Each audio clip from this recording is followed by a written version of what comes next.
Hello મિત્રો, બધા કેમ છો? મજામાં ને? બધાને જય શ્રી રામ, જય માતાજી અને ગુડ મોર્નિંગ. સ્વાગત છે તમારું મારા નવા વ્લોગમાં. આજ છે સપ્તાહનો બીજો દિવસ, એટલે આપણે જવાના પાસુરામના મંદિરે. હાલો એને તો આપણે જઈએ.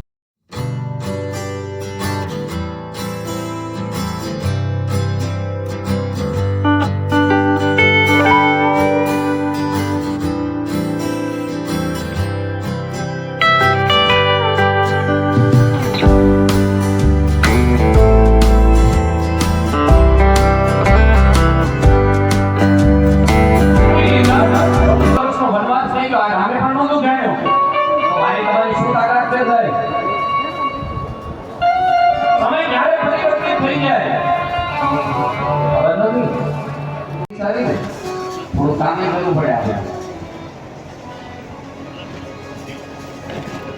આપણે પરીક્ષિતને ખબર પડી ગઈ કે 7મા દિવસની અંદર એમનું મૃત્યુ છે. એમના પુત્ર જનમેજયને ગાદી આપી અને રાજા પરીક્ષિત ગંગાના તટ ઉપર જાય છે અને ઋષિમુનિએ પૂછ્યું કે મારે શું કરવું જોઈએ? જેમનું મૃત્યુ નજીક હોય એને શું કરવું જોઈએ? ઋષિમુનિએ બ્રાહ્મણે કીધું, રાજા પરીક્ષિત, જેમનું મૃત્યુ નજીક હોય ને એમને માત્ર ને માત્ર ભગવાનનું સ્મરણ, ભગવાનનું કીર્તન જ કરવું જોઈએ. એટલે જ આપણે ઘણીવાર કોઈનું જીવન જતું રહે ગીતાજીનો પાઠ કરીએ. શા માટે? મૃત્યુ નજીક હોય ત્યારે માત્ર ભગવાનનું સ્મરણ જ કામ લાગે છે, ભગવાનનું કીર્તન જ લાગે છે. અહીં રાજા પરીક્ષિતે કીધું કે મહારાજ, ભગવાનનું સ્મરણ કરો. આ બાજુ રાજા પરીક્ષિતને શ્રાપ લાગ્યો છે. એ સમય થતા કે ગંગાના તટ ઉપર ગયા અને સુખદેવજીને પ્રાર્થના કરી કે મહારાજ, તમે મને આ બધા ભગવાનનું ગુણાનું વાત શીખવાડો, જેથી કરી મારું જીવન જન્માંતર ભગવાન સુધી પહોંચી જાય.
હરિ કરો